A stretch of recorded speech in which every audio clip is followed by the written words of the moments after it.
Hello everybody, today I'm going to be talking to you about the European mountain ash. The scientific name for that tree is going to be the Sorbus aucuparia, and it's going to be part of the Rosaceae family, or the rose family. So I'm going to show you some of the characteristics of this tree that can help you identify it. And we're going to start here with the bark. Now the bark of this tree is going to be this grayish brown, and it's pretty smooth. As the tree gets older, it will start to crack a little bit more and split, and it can even develop some scaly patches. You see a little bit of that going on here. My assumption would be, based off looking at this tree, it's certainly not a juvenile tree, but it's not a completely matured tree yet either.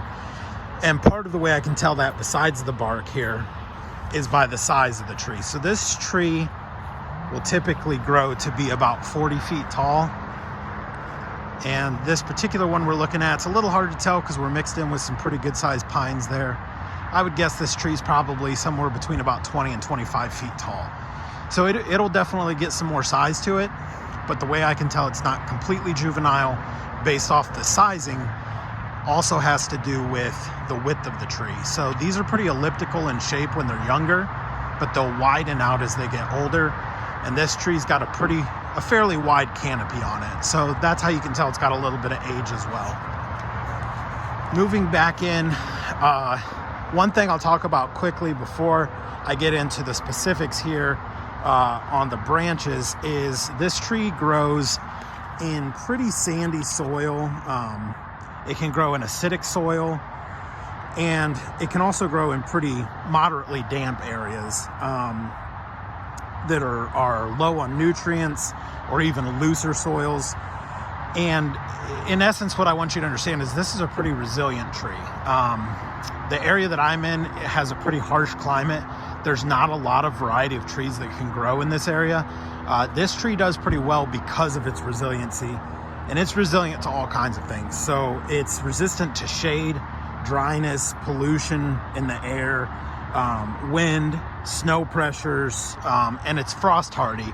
And that snow pressure and the frost hardiness are what makes it especially able to grow in the particular area that I'm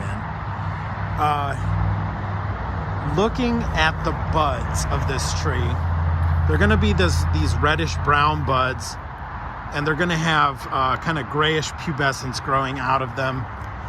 And so these buds are typically going to be about 3/8 inch to a 1/2 inch long.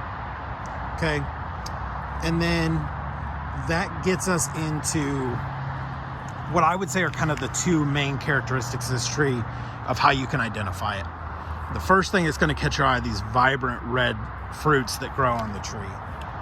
So these fruits, or these flowers, in the spring, it would have a very vibrant white flower cluster.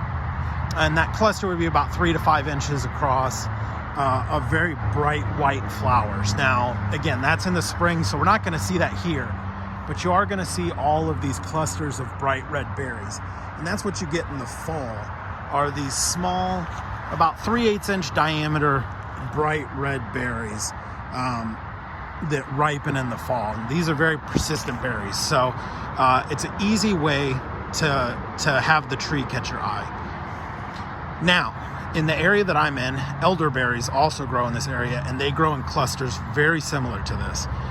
This one's a little bit easier to tell because of the size of the tree, but if this tree was smaller, it'd be pretty easy to mistake it for an elderberry, or vice versa. And there's one quick way that you can tell the difference between the two.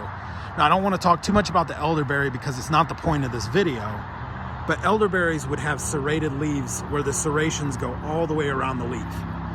On this European mountain ash, you can see that these serrations on this pinnately compound leaflet, or leaf system, each individual leaflet is only serrated till about the halfway point, and then it smooths along that back edge.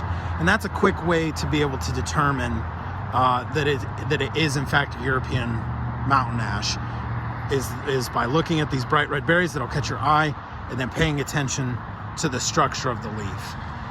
So again, this is a European mountain ash, and this is a great example of one of those trees. Thank you.